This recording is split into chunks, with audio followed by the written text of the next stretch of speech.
সিডনির Bondi সৈকতে সন্ত্রাসী হামলার 7 দিন, নিহতদের স্মরণে অস্ট্রেলীয় সরকারের উদ্যোগে আয়োজিত অনুষ্ঠানে যোগ দিয়েছেন প্রধানমন্ত্রী অ্যান্থনি আলবানিজ। কিন্তু পথেই বিব্রতকর পরিস্থিতির মুখে পড়তে হলো প্রধানমন্ত্রীকে। শুনতে হলো ব্যঙ্গ বিদ্রুপ, গালিগালাজ।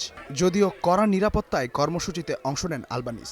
সন্ধ্যার যে সময়টায় 2 সন্ত্রাসীর বন্দুকের গুলিতে প্রাণ হারান 15 নাগরিক, ঠিক সেই সময়ে শোকের নীরবতা।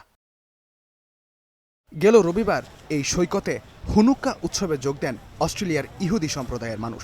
শোক ও সহমর্মিতার মধ্যেই সিডনিতে হয়ে গেল অভিবাসন বিরোধী সমাবেশ, যার সামনের সারিতে ছিলেন ডানপন্থী রাজনৈতিক দল ওয়ান নেশনের আরেকজন নেতা।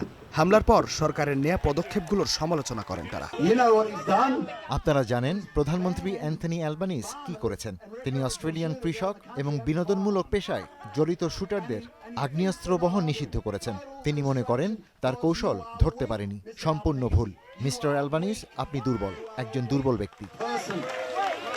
তবে বন্দুক সহিংসতা রোধে সরকার কি করেছে তার ফিরিস্তি তুলে ধরেন প্রধানমন্ত্রী। জানান, পর্যালোচনা শেষে পুলিশ ও গোয়েন্দা সংস্থাগুলোর কার্যক্রম ঢেলে সাজানো হবে।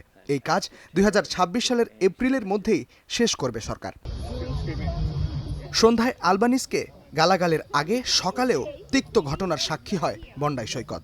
শ্রদ্ধা জানাতে যাবার পথে আরবীয় পোশাক কেফিয়া স্কার্ফ পরা এক ব্যক্তিকে আটকে দেয়া হয়।